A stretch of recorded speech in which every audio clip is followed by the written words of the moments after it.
ના દંભ ના પાખંડ વાત કરીશું હૃદય નીચોવીને. તો મિત્રો, આપણે બિલકુલ કુંડળીમાં ગોળ ભાગ્યા વિના સત્ય જેવું છે એવું આ ચેનલ ઉપર વાત કરવાનો પ્રયાસ કરીએ છીએ. આપ સૌ જાણો છો એમ હું અમદાવાદ છું અને મારા પિતાજીની સારવાર માટે અહીંયા થોડાક દિવસ માટે રોકાઈશ, અઠવાડિયું 10 દિવસ. તો આ દરમિયાન નાનકડા વિડીયો શૂટ કરવાનો નિર્ધાર કર્યો છે, કેમ કે મોટા વિડીયો શૂટ કરવાના ચક્કરમાં પછી આપણી વચ્ચેનો જે સંવાદ સેતુ છે એ ખતમ થઈ જાય એવો હતો. તો 5 મિનિટના વિડીયો બનાવી રહ્યો છું, તો માફ કરજો. ફરીથી ખેતરોમાં પાછો ફરીશ તો લાંબા વિડીયો બનાવીશું, પણ અત્યારે 5 મિનિટ આપણે હૃદય નીચોવીશું.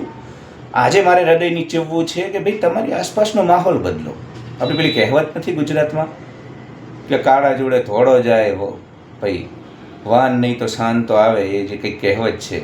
લાંબા જોડે ટૂંકો જાય, મરે નહીં તો માદો થાય. એટલે તમારી આસપાસ કોણ છે, તમારા મિત્રો, તમારા સાથી સંગી, કેવા વિચારોવાળા લોકો જોડે બેસો છો, એ ખૂબ જ મહત્ત્વપૂર્ણ છે. અહીંયા હું જ્યારે અમારા નિવાસ સ્થાનથી મારા ભત્રીજાના ઘરથી બહાર નીકળું એટલે રોડની બંને બાજુ વસાહતો છે.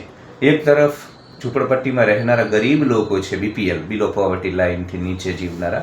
એક તરફ હાઈ રાઇઝ બિલ્ડિંગમાં રહેનારા ધનાઢ્ય લોકો છે, જે કૂતરાને પણ પેલી પેડિગ્રી ખવડાવે, મોંઘી દાટ, જે અત્યારે માણસો પણ અહીંયા આ દેશમાં સરકારે રાશન આપી માણસોને જીવડાવવા પડે છે. અને એક તરફ તો આટલી બધી વિસંગતતા અને આર્થિક અસમાનતાઓ છે.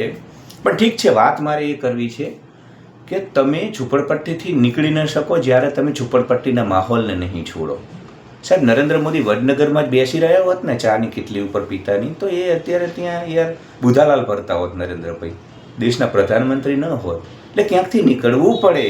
ઝીંગુરો, મરકટો, કીડા મકોડા, કીટ પતંગિયાઓ, ક્યાંકથી નીકળવું પડે તો જ ક્રાંતિ થાય. એ નેપોલિયન બોનાપાર્ટ હોય, બિસ્માર્ક હોય, ચર્ચિલ હોય, લેનિન હોય, કોઈ પણ હોય.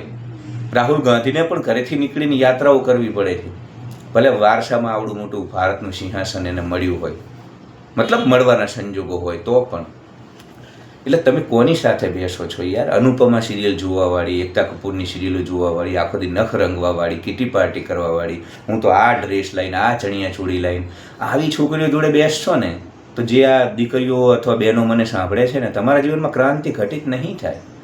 તમે બહુ જે નાનકડી ચેતનાના સ્તરે, જેમાંની જીવન ચેતનાનો વિકાસ નહીં થાય, જીવન ઉર્જાનો વિકાસ નહીં થાય. અને છોકરાઓ તમે જો એ જ તમારી ઝૂંપડપટ્ટીને ત્યાંના વિચારો અને રોજના 200 રૂપિયા લાવી અને જીવન વ્યતીત કરવું, તો ક્યારેય આગળ નહીં વધી શકો. એટલે જાઓ યાર, નીકળો ઘરેથી.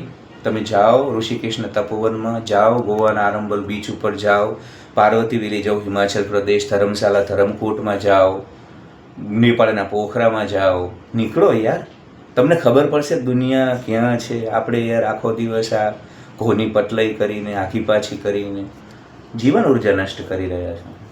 જીવન ઉર્જા, આ સંસારમાં, સમાજમાં જેને કોઈએ મહાન કાર્યો કર્યા છે એ બહુ ફોકસ લોકો હતા. નાહક ફિજુલ બિનજરૂરી વાતોમાં નથી પડ્યા. આખો ખેલ વ્યર્થ વસ્તુઓને છોડી અને સાર્થક વસ્તુઓ તરફ જવાનો છે. તો તમારી આસપાસનું એમ્બિયન્સ બદલો, તમારી આસપાસનો માહોલ બદલો. જન્મ ભલે ઝૂંપડપટ્ટીમાં મળ્યો પણ સવારથી નીકળી જાઓ. આખો દિવસ એવા લોકો જોડે રહો જ્યાં તમે, અને હું માત્ર પૈસાની વાત નથી કરતો, હું એવું નથી કહેતો કે તમે ઝૂંપડપટ્ટી છોડી, અરે વિચારોથી જે મહાન હોય. કબીર જેવા અમીર લોકો, કબીર ભલે નિર્ધન હતા, અકિંચન હતા, પણ વિચારોથી અમીર હતા. જેના વિચારો અમીર છે, જેના વિચારોમાં સુગંધ છે, જેના વિચારોમાં સકારાત્મકતા છે, જેના વિચારોમાં પોઝિટિવ વાઇબ્સ છે, જેના વિચારોમાં ઉધ્વગામી વલણ છે જીવનને જોવાનું, એવા લોકો વચ્ચે બેસો. એવા લોકો વચ્ચે. આપણે તો નાના માણસને આ ને તે ને, ભાઈ તમે તો મોટા માણસને ફલાણું, આ પ્રકારની જે વાતો કરનારા લઘુતા ગ્રંથિથી ગ્રસિત કીડા મકોડાઓ છે એમને સત્વરે છોડી દો. કેમ કે આવા કીડા મકોડાઓને જે પોતાની જાતને આપણે તો નાના કહેવાય ને ભાઈ, આવા લોકો તમને ક્યારેય ગ્રો નહીં કરવા દે યાર. નીકળો, ઝીંગુરો, મરકટો, કીડા મકોડા, કીટ પતંગિયાઓ, નીકળો, નહીં તો 50 વર્ષે ચહેરા ઉપર કરચલીઓ આવી જશે, આંખોની આસપાસ કાળા કુંડાળા થઈ જશે, અને 50 વર્ષે તમારે સૈફ અલી ખાનની જેમ 6 પેક લઈને ફરવાનું હતું અને તમે યાર કાકા થઈને ફરશો. દાદા, કાકા તો અત્યારે 30 વર્ષના છોકરાને જ કહેવામાં આવે છે ભારતમાં, પણ 50 વર્ષે તો તમને દાદા કહેવામાં આવશે. જ્યારે ભૂરિયાઓ તો જુઓ 60-70 વર્ષે કેટલા ફીટ હોય છે. તો માહોલ બદલો. કોની સાથે બેસો છો ને એ બહુ મહત્વપૂર્ણ છે. એ વસ્તુ તમારે વિચારવી પડશે. કેમ કે જો તમારી આસપાસ તમે નેગેટિવ આત્મવિશ્વાસ વગરના, તમારા આત્મવિશ્વાસને પણ છિન્ન ભિન્ન કરનારા કીડા મકોડાઓ વચ્ચે બેસશો ને તો સત્વરે પતી જશો. આખો ને આખો ખેલ તમે ક્યાં બેસો છો? મારી વાત માનો, આજે જ નિર્ધાર કરો કે તમે પોઝિટિવ વાતો કરનારા લોકો સાથે જ બેસશો. અને જ્યાં તમારું આત્મબળ, આત્મસન્માનને ઠેસ પહોંચે, આત્મવિશ્વાસ ખતમ થાય એવા લોકો વચ્ચે જ નહીં જવાનું. આવ નહીં, આદર નહીં, નહીં નહેનમાં ને એ ઘર કદી ન જઈએ જ્યાં કંચન વર્ષે મેં. એટલે કોઈ ગમે એટલો લપટન ખાન હોય, તમે એની સાથે બિલકુલ સંવાદ નહીં કરો. કેમ કે આવા લોકો બહુ મોટું પાપ કરે છે જેને પોલીસના ચોપડે નોંધ નથી થતી.